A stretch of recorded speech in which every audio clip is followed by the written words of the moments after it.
misses it! He missed it! There it is, second U.S. Open. Yes! Piece of history, young man. You better believe he did it! For the title! Got it! The 10th. Big strike for Vi.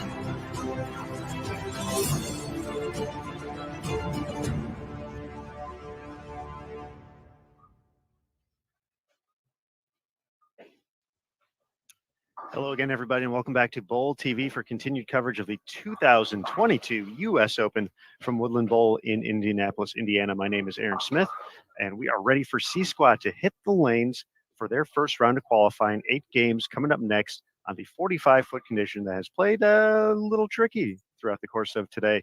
Anthony Simonsen is our new leader after B Squad at plus 210, but he's the only player to eclipse the plus 200 mark. We have about 10 players who have made it to plus 100, give or take. So it's been a little rough so far for the first 72 players to hit the lanes. We'll see what our final group of 36 has in store today. And we finally get to see our defending champion, Chris Vi, the 2021 champion, winner in dramatic fashion over Jacob Buttriff, his first major title, his first PBA Tour title. And we get to see Chris kick things off here for competition today. So we're going to go head out to the lanes, and then we'll bring in the rest of the broadcast crew. So first and foremost, there we go. But first, let's introduce, joining me, standing alongside me here at Woodland Bowl, Jason Thomas. JT, welcome back to the booth. Hey, Aaron. It's been a great day so far. I've been watching from out back in the wings, and you guys have been doing a great job with the coverage all day.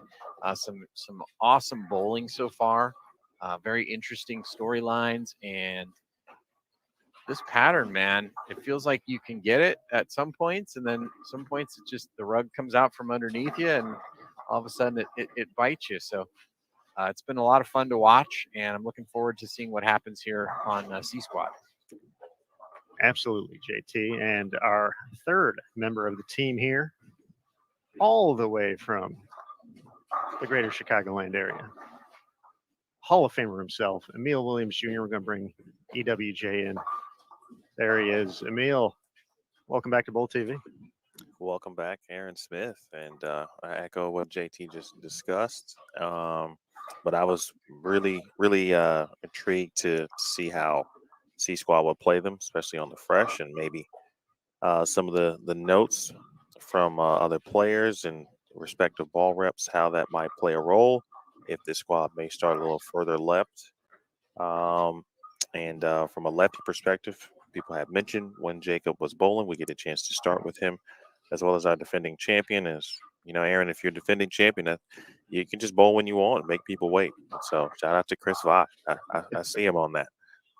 Nicely done. Yeah, that's I'm sure a pretty exciting moment for him, though. His first opportunity to defend a title here on the PBA Tour. So, I'm sure recognized as a champion at other events, but probably hits a little different hearing that you're defending champion from Damon Sirocco over the intercom with a great crowd here in Indianapolis. I'm sure a pretty special moment for Chris. His mom is here as well. We talked about the fact that you brought us cookies and you didn't get any a little bit earlier today as well. So great to see the family support out here as well for Chris in his very first title defense. Yeah, not only obviously winning a title, but yeah, you're defending a title at the U.S. Open. And I think for many players, and I remember talking to Chris last year, right after his win and a little bit during the week, everyone mentions that word prestigious, and they mean it when they say it. It's not a word that's just tossed around. It is, for many, the most prestigious event. So to win it certainly is everything. And then obviously you get a chance to defend it, which, that's a difficult task, certainly. And that's a completely different thing. But for forever, until we are no longer here, and even after us, Chris Vi will be a U.S. Open champion. As we get going today, I want to say a big hello to the folks watching on bowltv.com. We are also simulcasting to Flow Bowling throughout the course of competition this week, qualifying and all match play. And a big hello to the folks tuning in for Game 1 here on Facebook and YouTube as well. For those on Facebook and YouTube, we're here just for game number 1 before the feed is exclusively sent to bowltv.com and then simulcast on Flow Bowling. So we hope you have so much fun here as we kick things off. It's the best players in the world. It's the U.S. Open. You want to check it out. You want to be a part of the experience leading up to the FS1 show coming up on Sunday, February 6th at 5 p.m. Eastern. So be sure to head to bowltv.com, pick up that subscription, and watch every game. We got every pair covered, so you can pretty much follow your favorite player as they make their way or on all these challenging oil patterns throughout the course of the week. Track their progress. If you're following the live scoring, you can go and see that 6-bagger, that 7-bagger, that 8-bagger. You can hop around channels. You can hear us on the main commentary channel. A lot going on, so be sure to check it out. You can pick up an event ticket for $12.95 to watch all the live coverage. You can pick up a monthly recurring subscription, $9.95, which gives you full access to bowltv.com as well, and a few more events coming up a little bit later in February. And then, of course, the annual recurring subscription, $79.95, the best way to watch Bowl TV. And, of course, support the PWBA Tour as well. So all those options do come with a transaction fee, so be on the lookout for that. But subscribe today. Got a great Bowl TV community in the chat room each and every event. And, of course, giveaways. We have giveaways. We have 2 giveaways this round. Isn't that right, JT? That is right. We've got our standard Bowl TV T-shirt giveaway, but we've also got the special prize of the day, which is a bowling pin that will be signed by the 5 finalists here at the U.S. Open. So that will be today's grand prize. So you're going to definitely want to become a subscriber to Bowl TV to have a chance to win that, and we'll be doing that every day throughout the week. And then the grand prize at the end of the week, the big Nintendo Switch. Oh, let's go. I know. I think I just saw my son log on when he heard that. All right. Well, that's good too. That's excellent. I think he needs a backup. He needs a backup switch, right? It's like your backup. It's like Daniel Farris's backup spare ball. Just in case. Just in case Bessie falls apart, he's got to have another one to back it up. It is the key. Although, unfortunately, I don't think family members of staff are eligible to win. So that means somebody else out in the Bowl TV community is going to win that switch. You heard it here, folks. Heard it here first. We talked about Chris and Jacob joining us here on lanes 47 through 50. Our range here for the U.S. Open is 27 to 50. So these are all the pairs in play. Of course, competitors get the opportunity to warm up on the practice range prior to their time competing, but only 1 practice shot per lane. So this 45-foot condition, which is played tricky today, this is basically as fresh, as pristine as it gets, getting out there and getting on the lanes. And joining Chris and Jacob on 47 and 48, Joey Ocello and Christopher Sloan, and then on 49 and 50, joining Chris Fye, are Graham Fa and Peyton Smith. Yeah, I've got a great group in front of us here in game number 1, but a lot of talented players on the squad here. We've got Wes Malott, who just was recently named into the Hall of Fame. We've got Tom Daugherty, who started with the front 5 already, bowling the U.S. Open here this year. You've got Thomas Jones on the scoreboard up there. Thomas Jones. Have you ever heard of Thomas Jones before? Nope. No? Except for the Bears running back, Thomas Jones. Well, he is in the PBA Hall of Fame, so. Oh, Tommy Jones. Okay, I see what you. Oh, okay. Funny guy. And not to mention a 17-year-old bowling on this squad named Jillian Martin, who I think a lot of people might be interested to see how she does. JT, you're hurting me, though. You're hurting me. You left Norm off the list. Oh, well, I wanted to give you a chance to bring him up. The 2-time USO champion.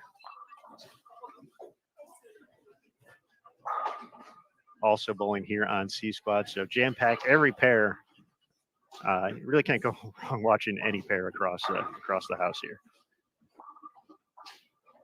I think every time we say Norm Duke now, we have to say the amazing Norm Duke. That's just his name now. Like the amazing Spider-Man.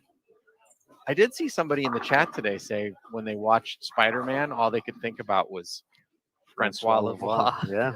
I thought that was pretty That funny. was Rebecca in the Bowl TV chat. So would that make Norm like the Tobey Maguire Spider-Man? Well, I mean, in this current version of the multiverse universe, I don't even know how all of it works. I'm sure there's a science to it, all that. A website that explains all of it. But yes, in the most recent version of the movie, that was very popular to most people. Yeah. So if Francois Lavoie equals Tom Holland Spider-Man, who equals Tobey Maguire Spider-Man? And more importantly, who equals Andrew Garfield Spider-Man? These are very important questions that we might answer tonight here on Bowl TV. Well, you need a Miles Morales too. Yeah, that's right. I almost forgot about that version. I don't know who that would be in this field. Well, let's. I mean, we got to leave it to the greatest community in bowling, Bowl TV. They're always good to answer these questions for us, and I think they're far more qualified than we are. So, who do you think is the bowling equivalent of the Andrew Garfield Spider-Man here in the U.S. Open field this week? I would nominate Terrell Ingalls for that role, Emil, that you had just mentioned, not the Andrew Garfield one. Oh, Miles Morales. Miles Morales. Yeah, Tyrell. Yeah, I could go with that in the field.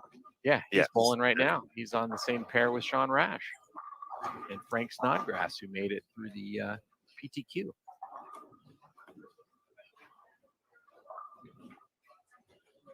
Tyrell, one of the top collegiate players now. And I guess has been actually for a few years at SCAD Atlanta. Or excuse me, Savannah, beg your pardon. Yeah, and I could watch him bowl all day. I mean, I remember the first time I saw him bowl, it was the USA Bowling U15 finals. Mm-hmm. And watched him throw a few shots, and I locked eyes with Chad Murphy, and we kind of looked at each other like, can you believe this kid? How good this kid is. He's going to be on TV really soon again, not against 15-year-olds.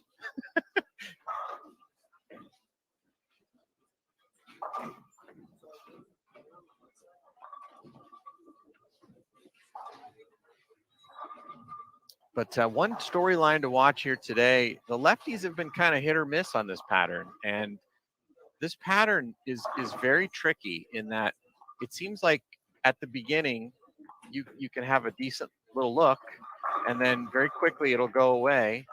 And then you kind of have to find it again. Oh, Scott Sampson saying Brad Miller as the Green Goblin. Wow. Kyle Sherman and Duke as Toby. So maybe Kyle Sherman is Andrew Garfield and Duke is Toby. That's a good one. I like that one. Scott Sampson in the Facebook chat, dropping that in. I mean, we might as well name the whole cast of that movie, right? Like who's Doc Ock, who's what's the guy from Sideways that played the Sandman? Thomas Hayden Church. Who's that guy? Who's Jamie Foxx?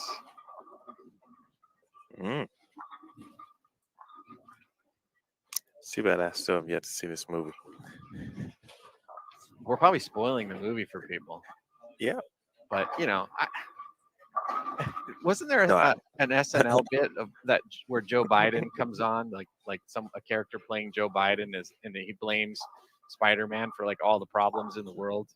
He's the COVID, he's saying, hey, I got a solution to this COVID problem. Stop going to see Spider-Man.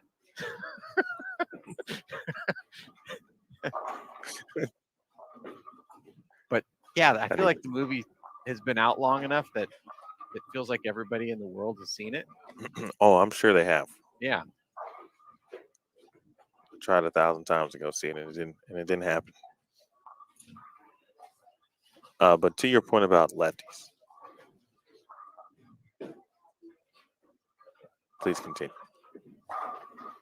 Yeah, so it really feels like if you watched Anthony Simonsen bowl that last block, he started right, bowled a good game, and then immediately jumped, as Aaron said, 2-3 zones left, right? And as soon as that happens in the middle of the block, that's really going to affect what the lefties can do. It really makes it difficult for them to do the same thing on their side. So the question is, where do they go? Do you try to bowl a game or two, playing between second, third arrow to use that shim down the middle part of the lane as hold for your first game or two, and then can you even move in off of it, or do you have to try to somehow stay to the left? I think Matt Sanders is our high lefty so far, shot 55 over, if I'm not mistaken. He was after A squad. Ryan Simonelli passed him. So Okay. Currently 4 southpaws were plus in round or through the first 2 rounds. Spencer Robarge at plus 12, Wesley Lowe at plus 51, Matt Sanders at plus 55, and then Ryan Simonelli plus 68. Okay. So yeah, there's some lefties that kept themselves in it today, and I think did a good job. But I think what you're seeing on the right side of the lane is magnified even more so on the left today on this pattern, which is you've got it for a game or two, and then it goes away, and then you have to kind of find it again, and you can't just kind of creep left or creep right all day, depending on which hand you're throwing with. You've got to really jump all around to find the right connection at any given moment on the pattern. So it's a very unique pattern. I mean, leave it to the mind of Nick Hoagland to create. This pattern feels like, let's use another movie analogy. You guys see the movie The Goonies?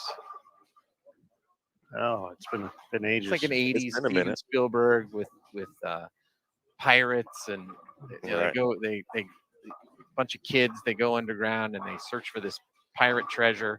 And there's this scene where they're in this room, and if they step on the wrong thing, or if they push the wrong key on the organ, a piece of the floor falls out from under them. That's what this pattern feels like to me. Like there's places that are safe where the floor doesn't fall out from under you, but if you get yourself in the wrong part of the floor, you can shoot some really low scores. So that's what this pattern kind of feels like to me. You got to hop all over the lane to kind of figure out where safety is.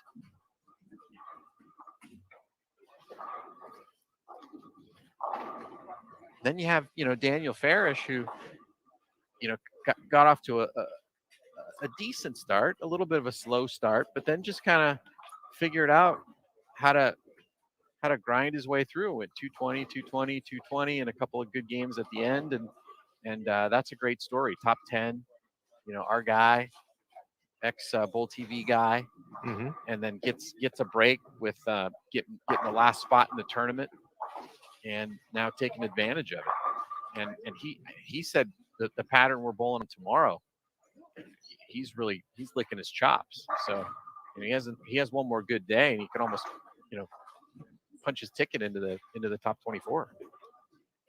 Daniel currently in 5th through 2 squads, plus 133. His number out here today. Front 9. Yeah, I saw Curtis Von Kruger running for a camera. Tom Daugherty. I ran into Tom right before the block, said hi. Told me my beard doesn't make me look old at all, which means the exact opposite. At least 2 people have told you that I've been informed of. He might have made a few other comparisons with it as well. That could be a sign. Well, if you listen to my wife, the sign is loud and clear that the beard should not be remaining. Maybe a quick listen to Ace of Base will get everything together for you. Big Wes sparing up the 10 pin. He's going to be in the 220, so good game for him right out of the gate.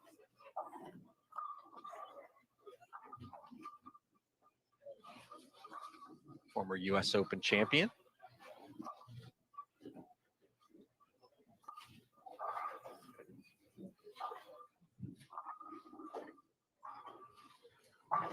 Won his title back in 2013. Defeated Jason Belmonte in the title match. And the black cloud strikes again, guys. And there it is. Oh boy.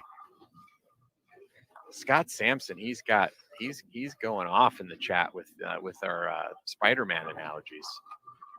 Although he crossed universes and just declared Jacob Buttriff as the Penguin.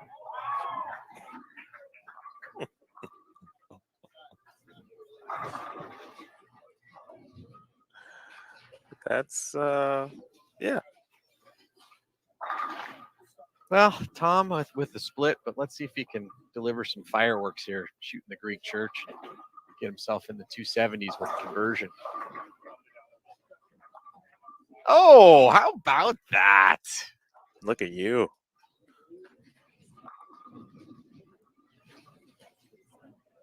Just like you dial it up.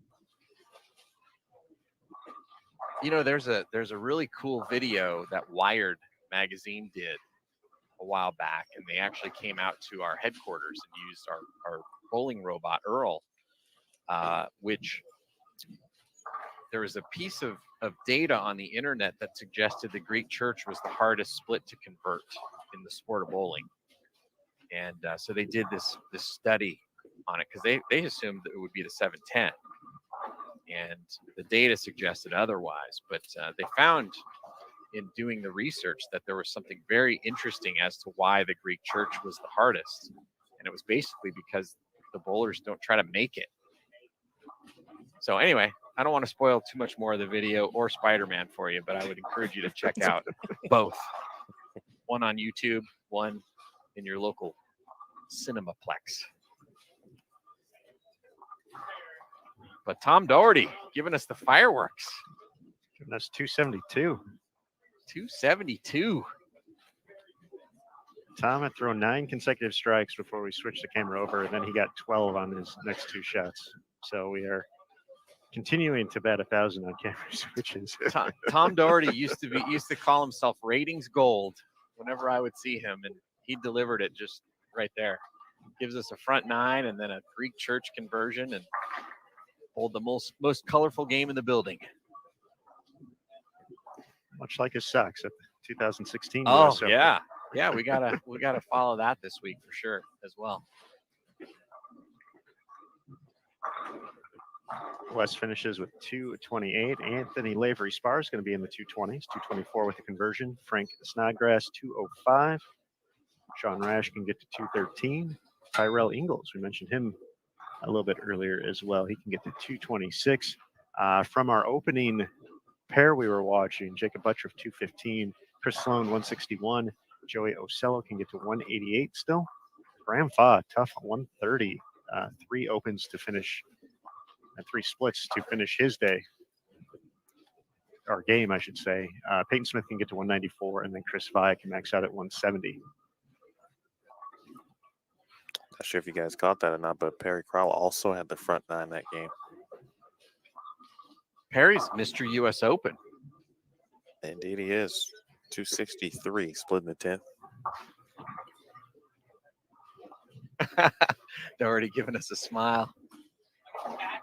Ratings gold, baby.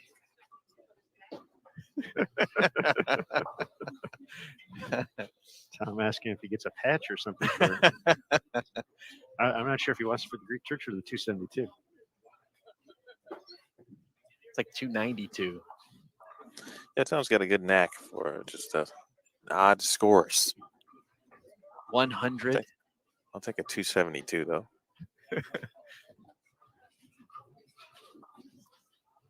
203 for Sean. Trouble for Tyrell.